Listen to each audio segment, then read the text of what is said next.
बचपन से अंधे थे सर, जन्मजात अंधे थे। अगर आप कभी सूरदास को पढ़ें तो उन्होंने लाखों छंद और किताबें लिखी, आपको जान के हैरानी हो जाएगी कि जन्मजात अंधे थे, दिखता नहीं था बचपन। तो घर वालों ने निकाल दिया था, घर वालों ने निकाल दिया, एक पीपल के पेड़ के नीचे रहने लगे। और भगवान कृष्ण में भक्ति थी तो गाना वाना गाते थे, उनके भजन वजन गाते थे। तो मथुरा आगरा हाईवे के ऊपर मंदिर है बहुत सारे, अगर आप कभी गए हो तो, है ना। Have you ever been to those temples?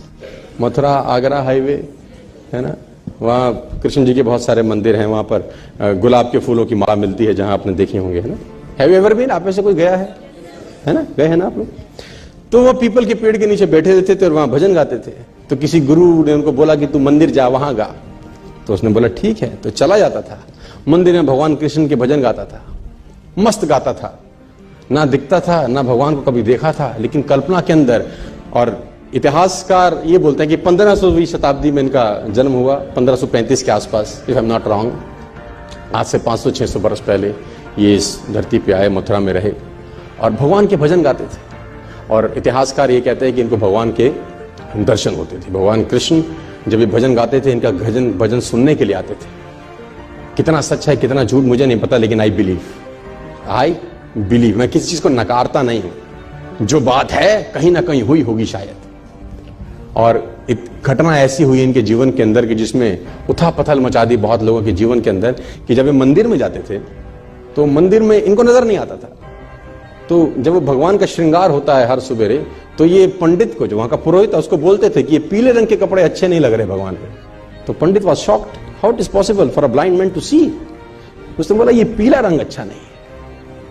तो उसने बोला कि तुझको कैसे दिखाई दिया? उसने बोला मुझे सब दिखता है, आंखों से नहीं दिखता तो क्या, मन से तो दिखता हूं, रोज मिलता है मेरे को। तो he was surprised, it is not impossible. तो अगले दिन फिर श्रृंगार होता था, बोलता हाँ, ये हरे रंग का कपड़ा क्या जचता है भगवान। तो ये लोग पागल हो गए। पंडित को एक दिन मस्करी सूझी, उसने कहा कुछ ना कुछ षड्यंत्र है, आज भगवान को कपड़े ही मत पहनाओ, पत्तों से ढक दो बस, खाली है पत्तों से ढक दो। तो जब पत्तों से ढक के श्रृंगार हुआ और पर्दे हटाए, तो सूरदास वहां गा रहे थे और गाते गाते बोले, भगवान भी गरीब हो गए, आज पत्तों में आए हैं। तो एवरीबडी वाज शॉक्ड कि how it is possible for a blind man to सी। लेकिन असंभव, मैं फिर कहता हूं दोस्तों, आप मन की शक्ति से ना सर भगवान तक को पाया जा सकता है। कोई भी हैंडीकैपनेस आपके आगे नहीं आती अगर मन से साला आप सॉलिड हैं तो यार। और आप तो समृद्ध हैं यार, पूरे तरीके से ठीक हैं, भगवान ने आपको सब कुछ दिया है। एक आदमी ने कहा मैं बहुत गरीब हूं, तो मैंने कहा एक आंख निकाल दे 50 लाख देता हूं। तो उसने बोला कैसी बातें करते हो? मैंने कहा गरीब है, गरीबी दूर करते हैं, और दोनों दे दे तो 1 करोड़ का सौदा हो जाए। उसने बोला नहीं सर ये कैसे पॉसिबल है? तो मैंने कहा चल दोनों हाथ भी दे, 5 करोड़ और ले दे। तू तो कह रहा गरीब हूं, तेरी गरीबी मिटाता हूं। कह रहा ऐसे तो मैं बहुत अमीर हूं। तो मैंने कहा मैं भी तो तुझे बता रहा हूं कि तू बहुत अमीर है यार, तू क्यों ऐसा सोचता है कि तेरे पास कुछ नहीं है?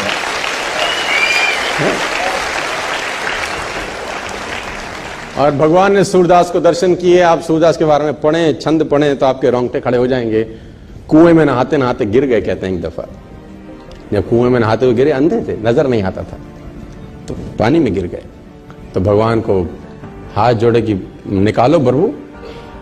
तो कहते हैं कि भगवान छोटे से रूप लेके उनको बाहर निकालने आए।